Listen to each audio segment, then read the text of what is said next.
I got you some dragons. I got you some sci-fi. I got you some accountants, and I got you some communism. Strange blend of books, but that was July.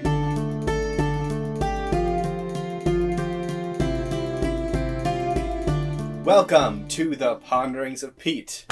I'm Pete, as always. Let's talk about what I read in July. I don't know what month it is. It's whatever. July. That's what we're talking about. So July, I actually did pretty well on reading what I planned to read.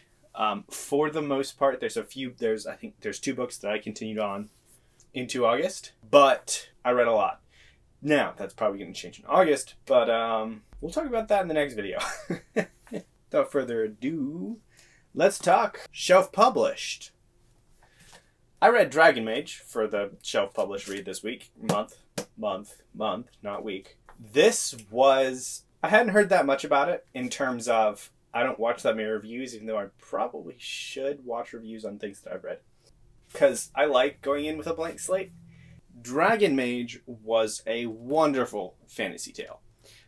It is your classic epic fantasy. You have the protagonist, and the protagonist is, destined to save the world, which is all in good. You have that trope. You have the unseen power, not the unheard of power, but the ancient power within our protagonist that no one's seen in ages. I think M.L. Spencer did a really good job of taking some tropes and using them, but not overdoing them, and then taking other tropes and turning them on their heads a little bit, or twisting them. For instance, our protagonist is actually autistic, but he's not. He's referred to as simple-minded, and he exhibits a few autistic characteristics that I've known about as a thing. But I think she does it in a really interesting way.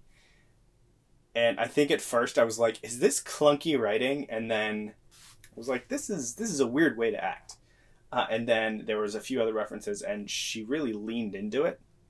And I was like, okay, this is purposeful. And I realized that he was autistic. I was like, oh, that makes sense, because of some of what he does. Interestingly enough, I've heard that this is supposed to be a series. I really think this works really well as a standalone book. So if you're looking for a fantasy standalone, I would highly recommend you pick this up. I think it ends really conclusively with the story. Again, very classical epic fantasy. I've heard it described as a love letter to fantasy type of deal. It's not. It's typical, but it's not, if that makes any sense. So it was refreshing. I really like this book. The next it is actually a self-published book that popped up. This wasn't on my TBR, but it popped up and I was like, I'm gonna read it. And I got it because there was a few other people reading. We talked about it.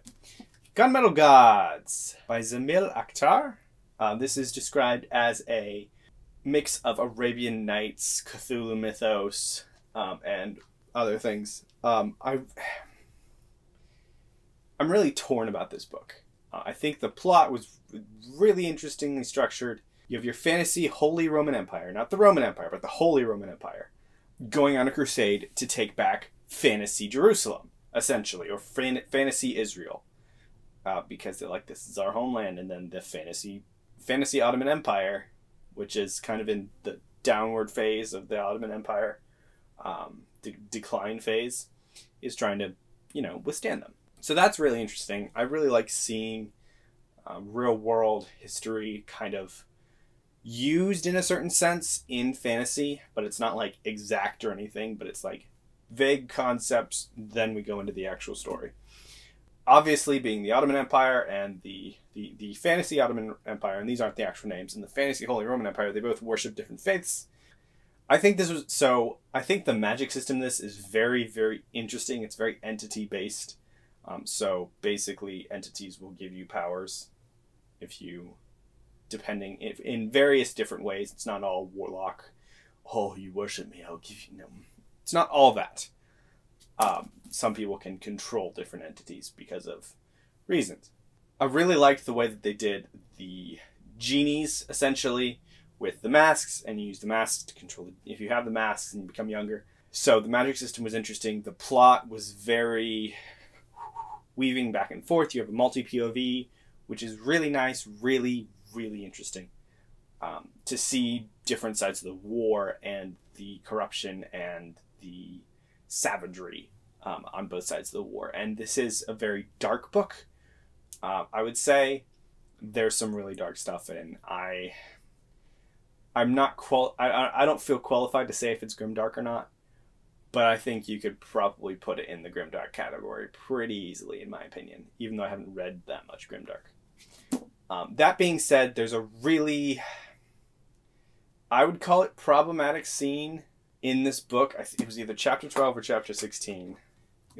I felt like it was a really problematic scene at the end of 16 that dampened my enjoyment of the book a lot. That and the romance that is depicted between one of the main characters and another girl is kind of sketch, in my opinion, because she's really young. I think she's 19 and he's 40, but then he's not for specific reasons. I thought it was uncomfortable, and then the problematic scene that I was talking about was really uncomfortable, and I wasn't a fan. That's why it's kind of like, I hesitate to recommend this book to individuals now, because it's dark and there's really weird stuff in it. Because end of chapter 16, you could probably skip it. It's in there. There's kind of something that doesn't affect the plot too much, but it'll be told to you when it's done, when it affects the plot. Really interesting blend of things, but there's some problematic stuff in there, in my opinion. If you want to know, I'll tell you, but I'm not saying anything on camera because it was disturbing. Alright, so the next one, it's not the end of the self-published actually. I think I read 4 books that were self-published this month, which is really nice. Next one, Stones of Light by Zach Argyle. I read this, I think, at the very beginning of the month because I was really excited to read this. Follow up to Voice of War. I think Voice of War was better. Like, just flat out say. I think the pacing in Voice of War was handled better. There were one or two things there were a few things in this book that felt very rushed. Emotional things that felt very rushed because of just how he paces his book. But I think this takes the world and makes sense of a lot of it. Definitely, there's a few questions that I had from Voice of War, not that many, but it expands on those questions. And even there's actually some questions I'm still kind of, what is this? Because they haven't really been explained.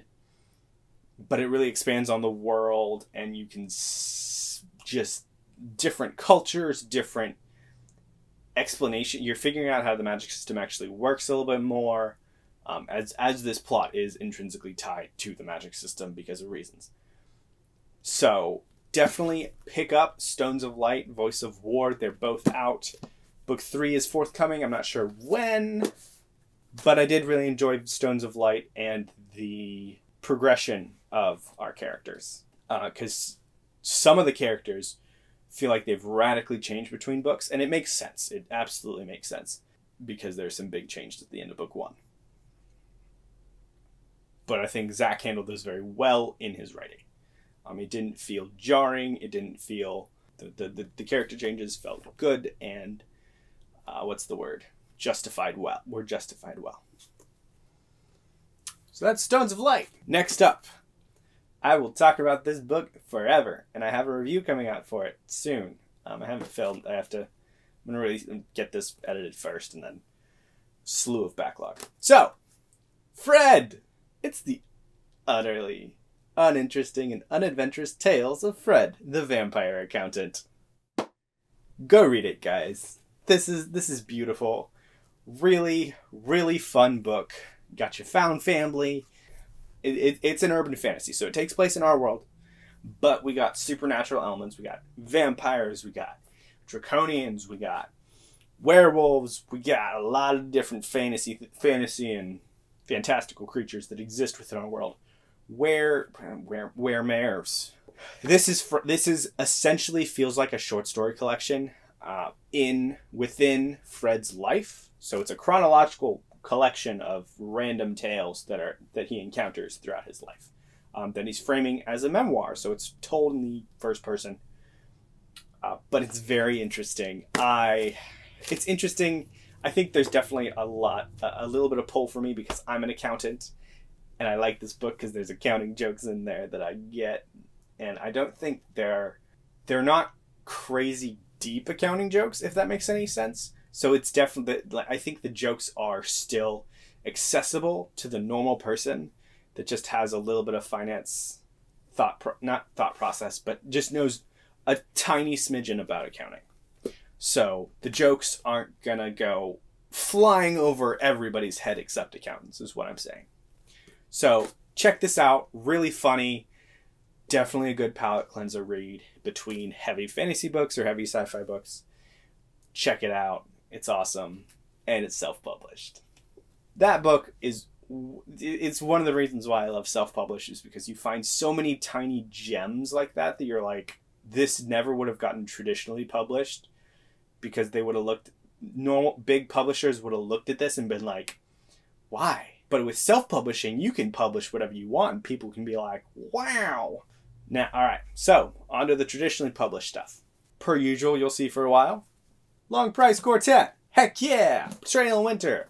Read it. We have not done the live show yet. The live show is upcoming, the 14th of August. I believe this time we settle on is 11 a.m. Eastern time is going to be the time for the Betrayal in Winter live show. Check it out. I'll be putting things out for that soon. I got a few days off, so time to edit. Comparing this to, oh my gosh, Shadow and Summer. They do first of all, this series order messes me up all the time because it's not fall, winter, spring, summer, or summer, whatever. It's summer, winter, fall, spring.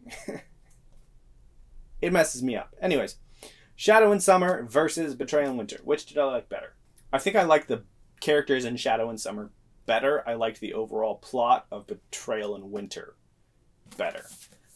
Shadow and Summer, there was one or two characters that I'll talk about. There was one character in specific, actually, that I started off really not liking, and the character got better as time went on, but that didn't overcome my dislike for this character. And if you read Betrayal in Winter, you probably know who it is, but I'll talk about that character more in the live show. I'm excited to talk about it. I think this is a really good series. And you should read it. Check it out. I might do an entire series review, like an overall why you should read at the end of it. We'll see. But definitely continuing this. Like, there's no reason not to. It's so good. Last book that I fully completed this month, aka this month being July, even though we're like a week into August already. More than a week. Hail Mary by Andy Weir. Just ignore the terrible book sticker that's absolute garbage. But it's not an actual sticker. It's on the cover. Okay. Hail Mary. What did I like about it? I can't tell you. This book, if I tell you anything about what I liked about it, will spoil it. I think some of the things you could probably guess from some of the setup. But it's a Hail Mary. This guy wakes up on a spaceship. Science. He's a scientist, and he knows things about science. And it's kind of crazy, the applications that they use for it. I have not read any of Andy Weir's other works. I've watched The Martian. I need to read The Martian. I have not read Artemis. I thought this was a really good book. Just sciencey enough. I definitely would class this into some very heavy sci-fi because it talks about the science a lot and explains some of it. And you could definitely like go in and look at some of the theoretical stuff and some of the other stuff and be like, I'm going to go research this after they talk about it. And it'd be cool. Needless to say, I really enjoyed this. I really enjoyed the MacGyvering of some of the things that happen in here. And I really enjoyed the backstory. So from what I can tell you, our scientist wakes up on the ship and he has amnesia. Which, you know, convenient. That's very convenient because then we can be told what's going on. And he actually starts, as he starts recovering his memory, we basically observe the memories in the same time, at the same time he does. Which is really good because we start seeing the lead up of where he came from to, oh, you're on a spaceship now. And that explains the backstory really well. I think he did, this flashback stuff was done really well. That's all I'll say about that.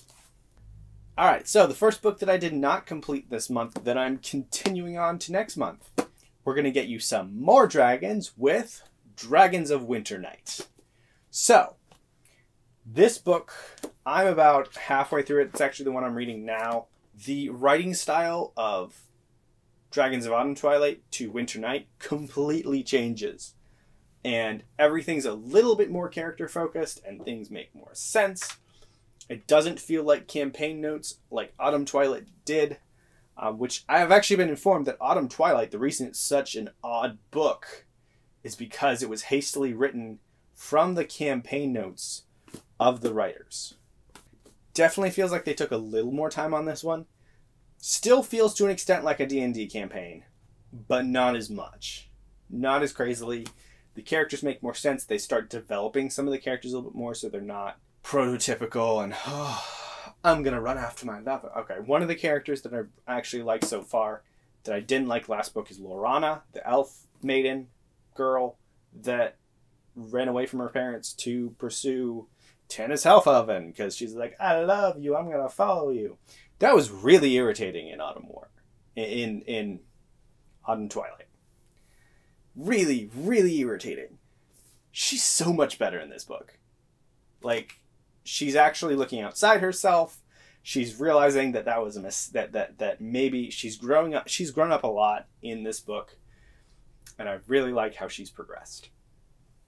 Other characters like Sturm are more solid, and you understand them a little. I feel like you understand them more because Sturm's backstory is coming to light a little bit more, and what's going on with him, which is really, I think he's a lot more likable character in this one versus in Autumn Twilight. I felt he was just back there and for honor every once in a while.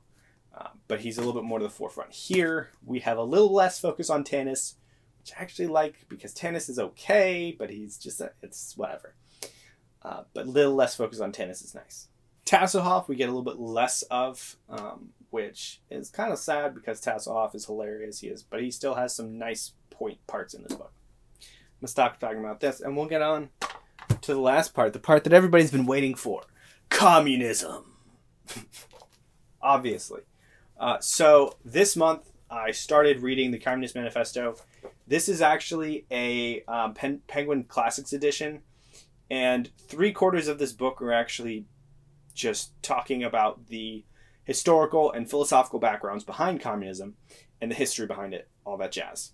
So I actually haven't started reading the actual manifesto. I've just been reading the historical and philosophical backgrounds behind it, which I find really interesting. I had a random 10 hours in the car that popped up randomly at the end of July that I basically read through a good bit of this. Because that's what everybody wants to do on a 10-hour, when they're, have a 5-hour there and back car ride, is read about communism, right? I really am interested in this.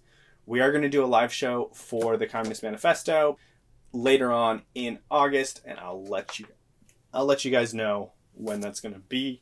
So that's what I read in July.